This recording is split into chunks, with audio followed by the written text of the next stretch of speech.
Okay. So it's the third Dandaka today.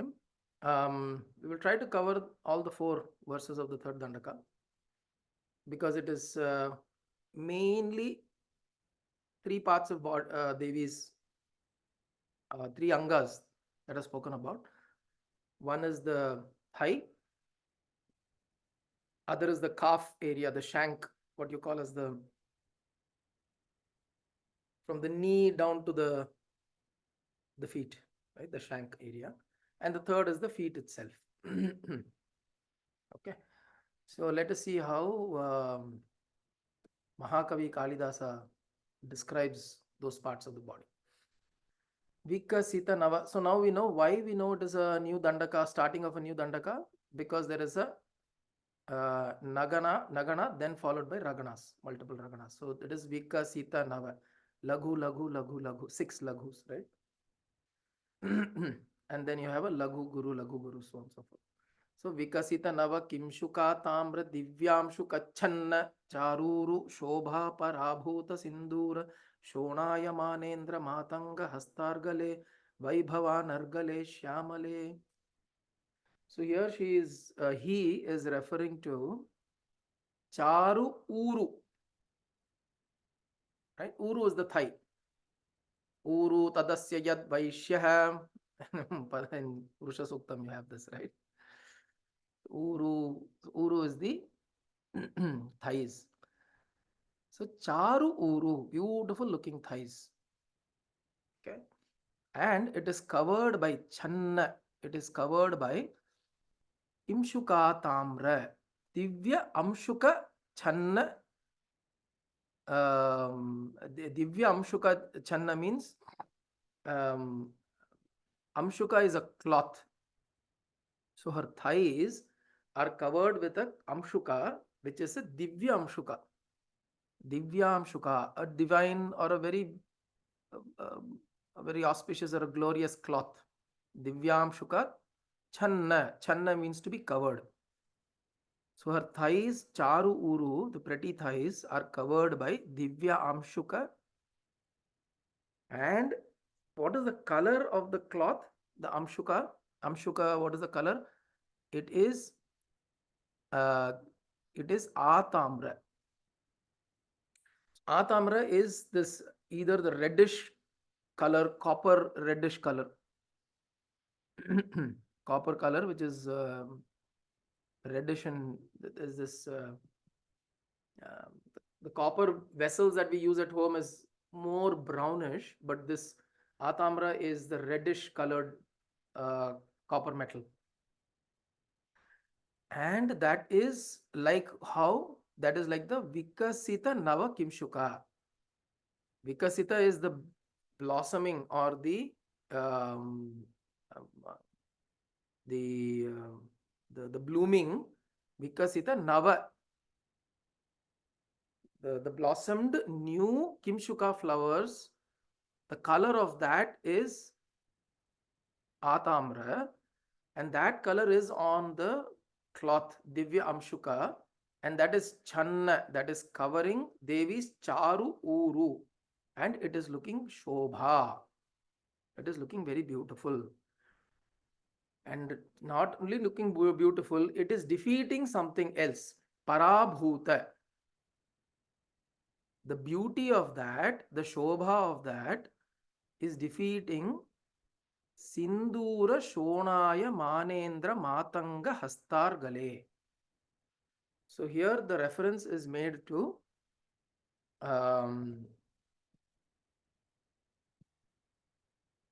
Indra Matanga. So here Matanga means elephant. Okay. Here the reference of Matanga means elephant, and Indrasya Matanga. So who's Indra's Matanga? Who's Indra's elephant? Name of Indra's elephant? Airavata. Airavata. Correct. So that Airavata's Hastargale is Hasta. Hasta means what? Hasta means a limb. Hasta means hands, but Hasta also means a limb. The limb of uh, Indra's matanga or Indra's elephant's limb means what? The trunk. Elephant's limb is what? The trunk. That trunk is argale. Argale means it's looking like a rod. It's looking like a rod, but that limb or that trunk is sindura shonaya. It is There is kunkuma applied on that trunk of Airavata. There is kunkumam that is applied, and it looks very beautiful. The elephant of Indra is supposed to be very auspicious and look very beautiful. Okay, it's known to be a very beautiful creature, and it's supposed to have, I think, 7 tusks or something like that. Okay, Airavata.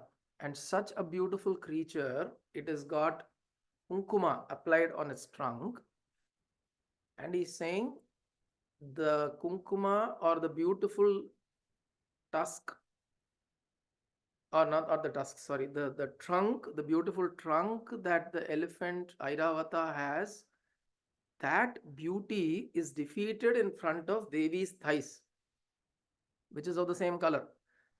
It's got the reddish color, but it's got the reddish color not because of kunkuma, but because of the cloth that she's wearing. So she's wearing a reddish, copperish colored cloth. So this is the comparison here, and it's usually um, in poetic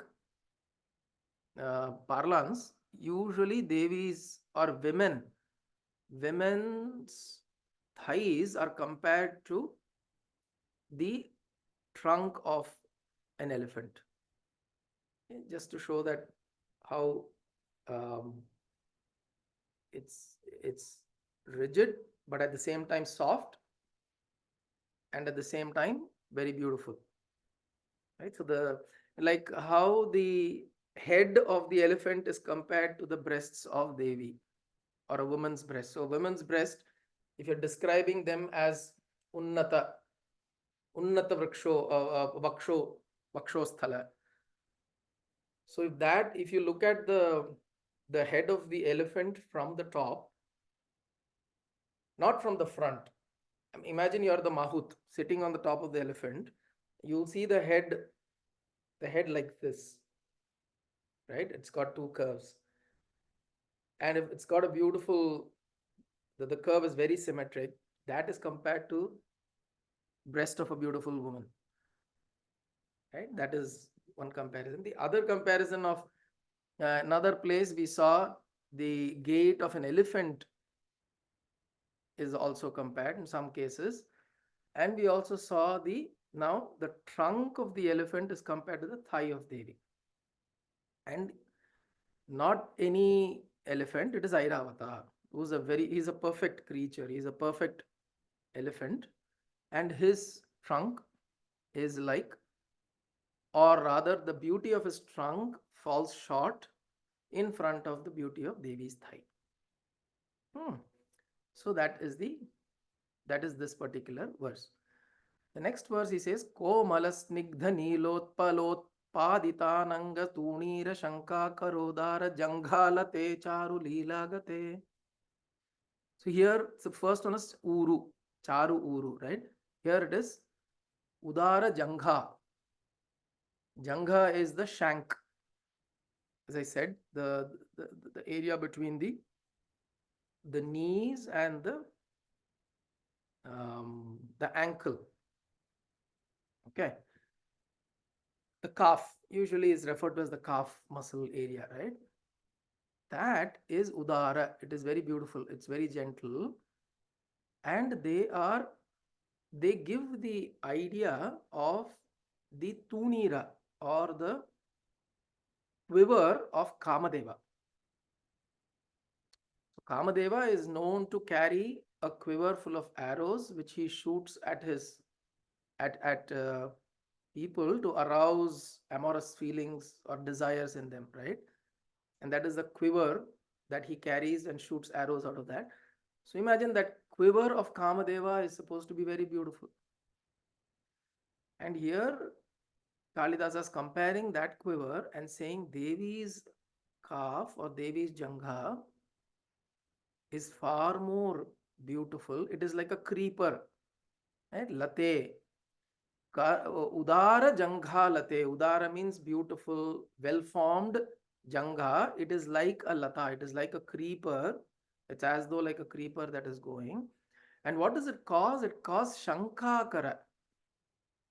Shankakara with what? With Ananga Tunira. Ananga is who? Kamadeva. Kamadeva's Tunira. His Tunira or his quiver. In comparison, it gives a doubt whether this is that. And how is that Tunira? How is that quiver? Komala snigdha neelot palot padita. Okay. So that Tunira or that the quiver is made up of utpadita of Nilotpala, and it is Komala Snigdha. Komala Snigdha means very tender and gentle, bright blue lilies, Nilotpala. Utpadita made up of what is made up of Nilotpala? The Ananga Tunira, the quiver of Kamadeva. So that is so beautiful. And when I look at Devi's calf, it looks as though it is as beautiful as Kamadeva's Tunira. Shankakara Udara Janghalate Charu Leela Gate. O mother, one with a beautiful gait or a beautiful, you walk beautifully. You got a beautiful movement. Charu Leela Gate. Okay. Then he goes to explain Namra Dikbala Simantini Kuntala Snigdha Neela Prabha Punja Sanjata Durvankura Shanka Saranga Sanyoga Rinkhanna Kendujwale Projwale Nirmale. Namra Dikbala. Namra means to bow down in obeisance, bow down in reverence. Namra. Naman. Namra Dikbala Simantini. Dikbala or who? Dikbala or the Ashtadikpalakas. Right? All the devatas of the ordinal and the cardinal directions. Dikpalakas, the 8 Ashtadikpalakas, their wives, Simantini. Okay. What are they doing? Kuntala Snigdha Neela Prabha Punja Sanjata. There, when they are bowing down, Namra, they are doing Namra. Namra Digbala Simantini Namra Kritavati. So, which means they are bowing down. And their Kuntala, their hair is resplendent. It's beautiful.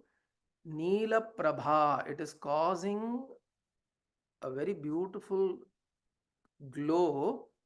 Punja Sanjata, the collection of Dikpalakas, na 8 pairs, so 8 of them, and the 8 wives of the 8 Dikpalakas are bowing down to Devi's feet, and the hair that is falling there, and their hair is so beautiful, it's causing such a dense glow in that area that it causes the deer to be confused. Saranga means deer. The deer thinking that this is Durvankura, Durvankura, which means they are thinking that these are Durva grass. So the women would a hair it feels from a distance, the deer thinks that it is dense Durva grass. With that Shanka, Saranga, Sanyoga, Rinkhan, they are coming together and crawling. Rinkhan means to crawl.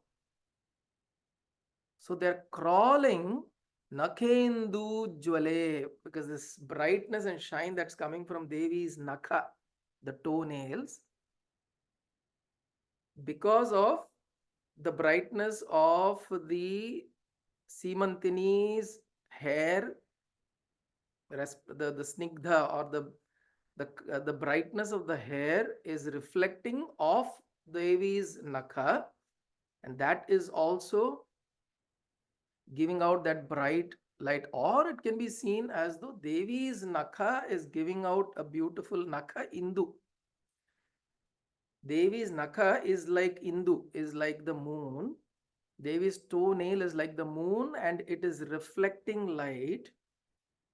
It's reflecting beautiful light, and that light is falling on the hair, that is a hair of the bowing down Simantinis of the Tikpalakas. And of that bright light, the deer in that region, in that area, are confusing that as Durva grass, and they're crawling down to come and feed upon it. Okay. Projwale Nirmale. Okay. I remember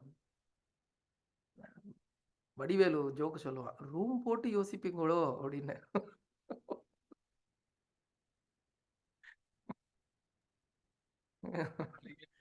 There's absolutely no limit to imagination, right? So the way he is now perceiving. So earlier, if you remember, in one of the verses, he talks about the cheek. Lavanya Gandasthala, that is the throat. Sweda Bindu. Peace. Correct. Bringangana Gita. This one only. प्रोल्लसद्मालिका मौक्तिकश्रेणिका Chandrika मुंडलोद्भासि लावण्य गंडस्थलन्यस्त कस्तूरिका पत्ररेखा समुद्भूत सौरभ्य संभ्रांत भृंगांगना गीत सांद्री भवन मंत्र तंत्रीस्वरे सुस्वरे भास्वरे. So we remember how the bees would come around her cheeks, getting distracted. Bhrangangana Gita. Bhrangangana Sambranta Bhrangangana. Sambranta mind when it's going distracted because it's getting drawn to this beautiful cheeks, and then they're coming and they're hovering around it, hoping that there is nectar that is available here. Yeah?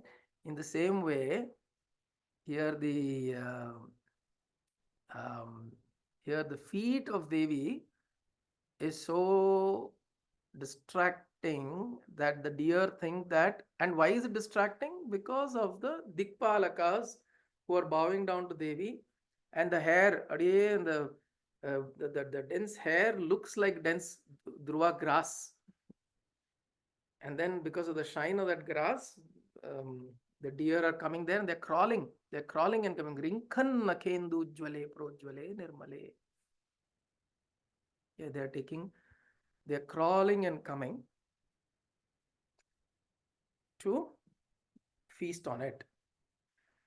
Prahvadevesh Lakshmish Bhutesh Toyesh Vanisha Kinash Daityesh Yakshesh Vaivagni Kotira Manikya Samhrishta Bala Tapoddama Lakshara Sarunya Tarunya Lakshmi Gri Tangri Padme Supadme Ume. Okay. This is another breathless verse. So here he is referring to several deities. All these deities are again surrounding themselves around Devi's feet. The highlight of the last two verses is Devi's feet. Okay, Prakhvadevesha, Lakshmisha, Bhutesha, Toyesha, Vanisha. Okay, Prakhva means they are again same like Namra. Namra, Prakhva means to bow down, reverentially bowing down. Who are they? Devesha, Lakshmisha, Bhutesha, Toyesha, Vanisha, Kinasha, Daitesha, Yakshesha, Vaivagni. All of these people are bowing down. Who are Devesha? Deva Isha. Deva's Isha is who? Indra, the lord of Devas. Then Lakshmi Isha, Vishnu, the Isha or the Lord of Lakshmi. Then Bhutesha, the Lord of all Bhutas, Shiva. Toyesha, the Lord of all waters, Toya, Varuna, Varuna Bhagavan. Then Vanisha, the Lord of Vani Devi, is Brahma. Inasha is the Lord of death, Yama. Then Daityesha, the Lord of Daityas. The Lord of Yakshas, Yakshesha, Kubera, maybe Kubera here. Vayu, Agni. Okay, so all forms of celestial beings, what are they doing? Kotira Manikya. Their Manikya Kotira, their crowns, Kotira means crown. Their Manikya Kotira, the ruby crowns that they are wearing, is Sangrishta. It is rubbing against Devi's feet. And it is giving the color Bala Tapoddama. Bala Tapa Uddama. Bala Atapa means the rising sun. Bala Tapa. The rising sun color is given by this ruby gems that are there, that are studded in Devi's in all of these celestial crowns. The ruby gem that is there, that is reflecting on Devi's feet, and it's giving this color of Bala Tapa. Uddama means it is brilliant. Uddama means brilliant. Bala Tapa is the rising sun. It gives the color of Aruna, Sindura Aruna. That Aruna color is coming. Laksha Rasarunya Tarunya. Okay, Tarunya is for Lakshmi. Laksha Rasarunya. Laksha Rasa Arunya. Laksha Rasa is red lac. Lac, wax mari irukum illaya, Laksha Rasa. Laksha. Those familiar with the story in Mahabharata, they made the Laksha Graha, the house of lac, to kill the Pandavas, right? Laksha Graha. The Kauravas made that. So Laksha Rasa Arunya. The Aruna color that comes from this red color lac. And so this is the color of a feet now. Now somebody is holding her feet. Grihitangri. Angri is the word here. Okay, the organ here is Angri. Angri means feet. Angri Padme. It is lotus feet. And somebody is holding her lotus feet. Grihitangri Padme. Who is holding? Lakshmi. Lakshmi Devi herself is holding her feet. Tarunya Lakshmi. A youthful, a young Lakshmi. Tarunya Lakshmi Grihitangri Padme Supadme Ume. You are holding on to this. That feet is beautiful. Supadme. Supadme is a beautiful lotus. So the feet itself looks like a lotus. The feet is a lotus. The feet is kept on a lotus. Whatever, whichever way you want to see it. Feet is like a lotus. Ume, O mother. Right? So this is the so here in these four verses,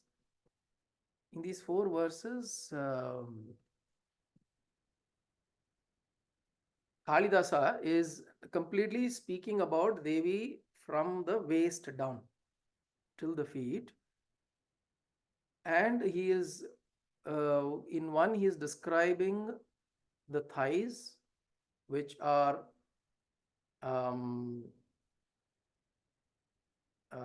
as beautiful as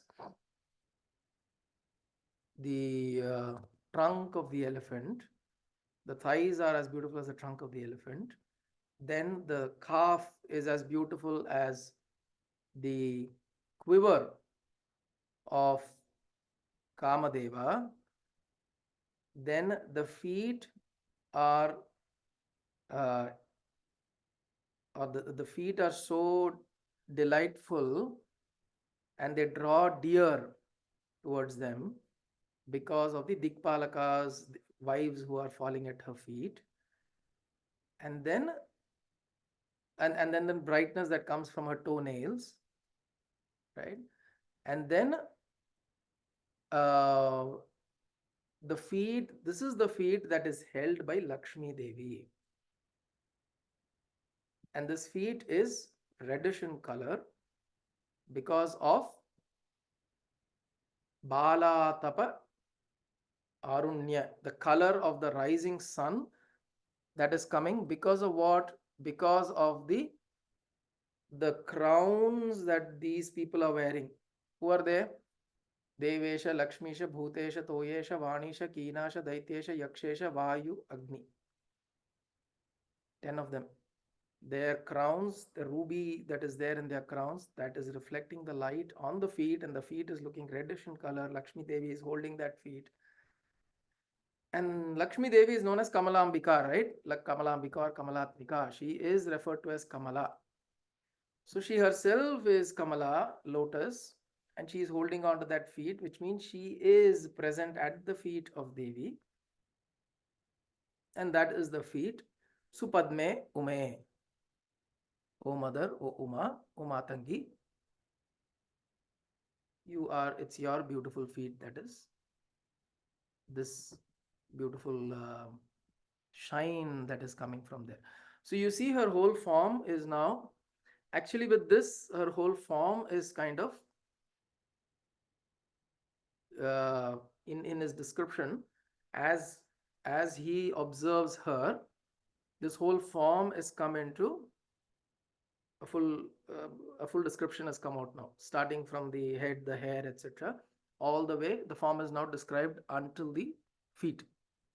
And in everything he has brought some reference to some natural element. Either uh, he's brought a comparison to something in nature, either a plant or a tree or a creeper or a lata, or an animal like either a deer or the eyes of something, or the feet, or the trunk of an elephant. um, so he brings in a lot of these comparisons in a very poetic way to describe that. Now as he brings this to the fourth the third dandaka to um, a full description. So the first three dandakas he is used to describe Devi in her full form, and then he goes to talk about where Devi is sitting, how she is sitting, who all are around her, the paraphernalia that is surrounding Devi, to show the glory of this individual that we are talking about. Okay, he goes to explain that. But for us, even the first three dandaka, it just gives us a view for some form of dhyana, some form of meditation, some form of dhyana. Because if we are wondering how to think of Devi, these bhava can be evoked. Like for example, if he's saying the shank or the calf of Devi is like the quiver of Kamadeva, which means it is very beautiful. In fact, if you the most of the ladies, even if a certain part of their body, the lower part of their body they want to expose, they wear a skirt and stuff like that. Usually they will show the knee, below the knee, right? If they're proud of the legs. Shorts put na kuda kaal kida they will show, and they'll make sure that that part of the leg is very beautifully maintained, right? So Devi's feet or legs, or that part of the leg, is so beautiful that it is compared to Kamadeva's tunira. And Kamadeva's tunira means Kamadeva uses that quiver to arise desire, which means arise the sense of beauty. See, whenever in these shlokas we make reference to Kamadeva, it is always good to think of it as somebody who arises the sense of beauty. We won't have that sense of beauty within us if that little bit of Kamadeva is not there, right? Although in one part of the Purana this thing, in the symbolism, Shiva burns Kama with his third eye, converts him completely, makes him into Bhasma. But subsequently, Rati Devi comes and pleads to Parvati Devi, and then he is given back life. But this time he doesn't have a form. So, which is why he is called Ananga, without any form, no limbs. He's not got any body, but he exists in spirit, he exists as life form. Why? Because Kama is required for life to function. Even if I need to have the desire to live, that is Kama. If I have the desire to live beautifully, that is Kama. And to be able to see beauty around, that is Kamadeva's function. So we need Kamadeva's function. We need that. But then the fact of the matter is, we associate that with Devi's form, Devi's eyebrow, Devi's, in this, there are at least three places where Kamadeva is referred to. At least one is the eyebrow with his bow. The second is the Arnakaira of Devi. What is that called? The Sutra, Kati Sutra. The Kati Sutra of Devi is like the bowstring of Kamadeva. And in this case, the Jangha is like the Tunira of Kamadeva. So which means anything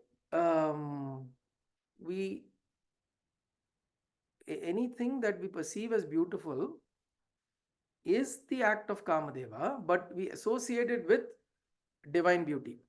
The Daiviga, what we call as Daivi Saundarya, we associate with that. So this is the transformation that is offered through some of these verses. So the part below the waist is called the Shakti Kuta. Okay, the first part of Devi in the Sri Vidya or even in Lalita Sahasranama, Vagbhava Kutaika Nilaya. She is Vagbhava Kuta is the face until the chin or the throat. And then you have Madhya Kuta until the waist. And then the Shakti Kuta from the waist down until the legs. Now he has not dwelt too much in the Shakti Kuta because it is generally the part below the waist is generally the private part of a woman, right? It's generally kept concealed. That is, if you look at it as man, woman, like that. But if you look at it as a process, as a tantra process, that part is kept concealed because the most powerful mantras or in the Bijaksharas exist in the Shakti Kuta. And those who are familiar with Kamakhya in Assam, there Devi's Yoni is worshipped. That's the only place in the world where Devi's Yoni is worshipped. Because the Yoni is in the Shakti Kuta, below the waist. And Yoni is the place of it is the symbol of creation. It is a symbol of life itself. And so the worshipping of the Yoni, if we know the right methodology, is considered to be extremely powerful for one to understand Devi herself. Because the core process of Devi as mother is in the Yoni. Right? It is in the Yoni. And that, for one to understand, if we know the right, and then it is usually not just given out like that. Teachers or acharyas or Sri Vidya Gurus, they release that particular aspect of worship in a very controlled manner. And hence, even here, if you see, there are not too many descriptions about the bottom part of Devi's form. If you remove the form of a woman from our minds, we just think of it as three sections of the deity, and we look at the that part of the section as a section that enables the process of life. In Kamakya, those who know these stories, there is a three days in a year or something like that where the temple is closed down because it's known to be in its menstrual cycle. So the temple is closed down. Now these are very, very, very powerful tantric processes that exist. Now, of course, one need to know how to use this for one's own spiritual um, enablement. But that on one side, the point is that this part is usually concealed and given out in a very careful manner. But for a sadhaka who is not initiated into these processes, etc., it is still an expression of surrender. It's an expression of, because there is no process that is greater than the process of surrender. Right?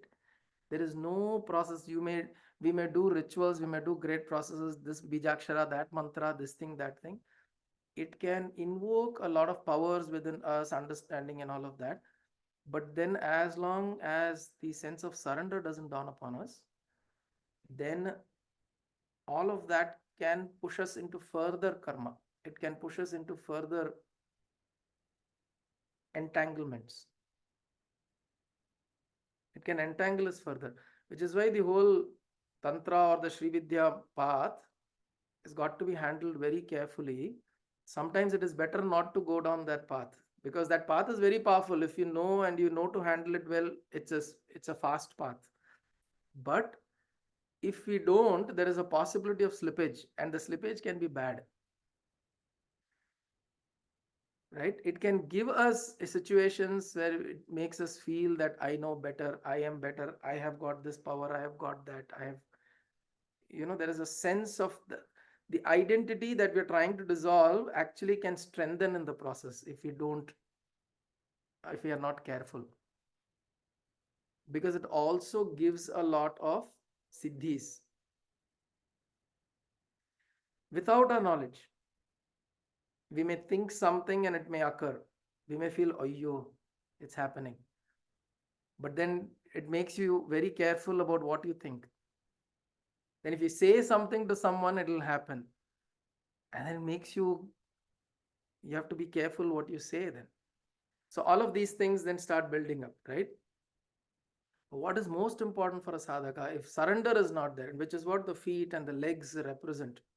Dikpalakas are all falling down at her feet, means there is complete surrender from all directions. All devatas are falling down at her feet in complete surrender, which means all the natural forces, all the forces of all the phenomenal world, the world that we see, everything is bowing down to her.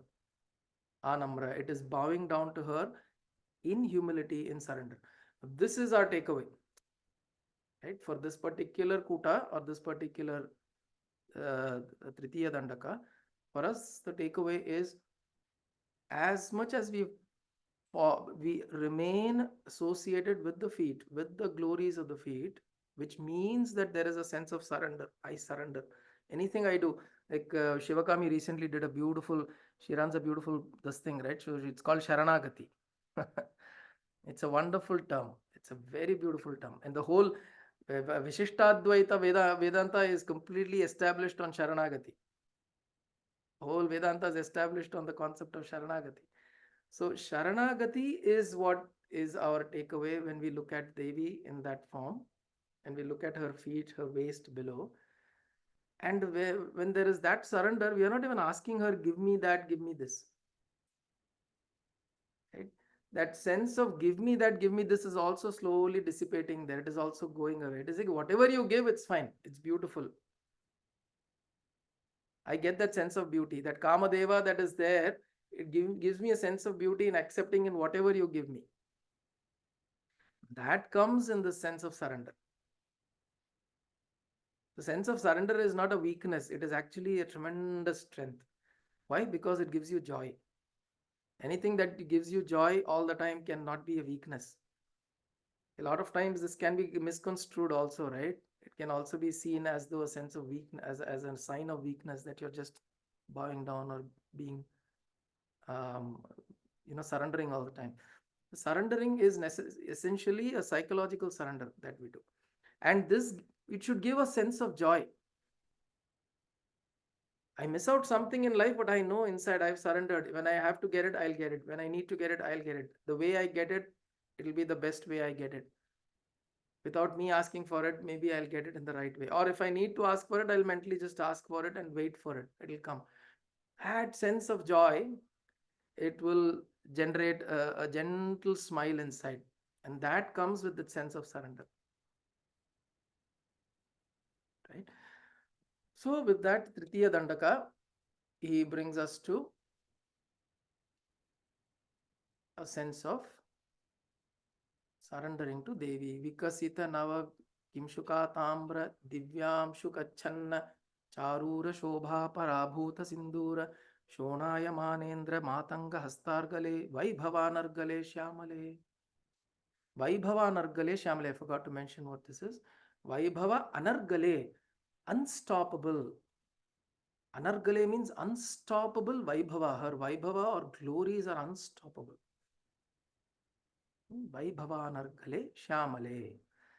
कोमल स्निग्ध नीलोत्पलोत्पादितानंग तूणीर शंकाकरोदार जंघालते चारु लीलागते नम्र दिक्पाल सीमंति नीकुंतल स्निग्ध नील प्रभापुंज संजात दुर्वांकुराशंक सारंग संयोग रिंखन्न खेन्दुज्वले प्रोज्वले निर्मले प्रह्वदेवेश लक्ष्मीश भूतेश तोयेश वाणीश कीनाश दैत्येश यक्षेश वायुवग्निकोटीर माणिक्य संहृष्ट बाला तपोद्दाम लाक्षारसारुण्य तारुण्य Lakshmi गृहीतांघ्रि padme supadme ume. Even Lakshmi will come to you if we bow down to her. We stay at her feet because Lakshmi herself is holding her feet. Chapadina, when we go to hold her feet, suddenly side la pata Lakshmi on kaalu pidichindruka.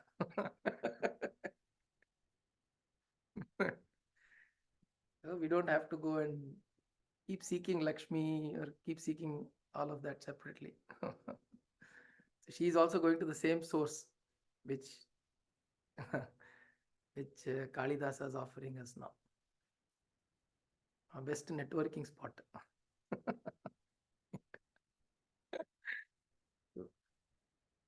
Okay, so that with that, the third Dandaka, we've looked at it, and we'll look at the fourth and the fifth one. There are two more Dandakas. We will see the next week. Om Kayena Vacha Manasendriyerva Buddhyatmana va Prakrite Swabhavat Karomi Yatyat Sakalam Parasmai Narayanaayeti Samarpayami Sadashivayeti Samarpayami Jagadambikayeti Samarpayami Sadgurunathayeti Samarpayami Hari Om Tat Sadgurubhyo Namah. Hari Om.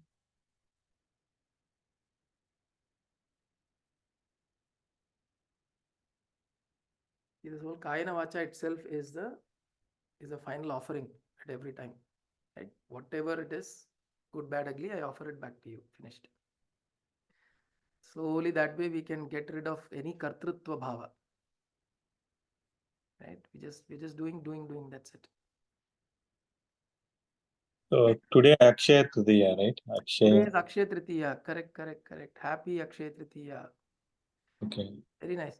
Today, one tradition is to buy gold so that it grows. I generally recommend, if you want to start something, learning new, or start something doing new, maybe this is a day to start doing. So we started fourth Dandaka, right? We started and finished the third Dandaka. And the fourth one is really related to Lakshmi. And we figured out Lakshmi is right there. Prahvadevesa Lakshmi Shabhutesha. So Lakshmi Grihitangri, she is holding the feet of Mahamatangi. We ended with Lakshmi. Correct. Beautiful day. Akshaya Lakshmi. Ama. Jai. Hari Om. Hari Om. Hari Om. Hari Om.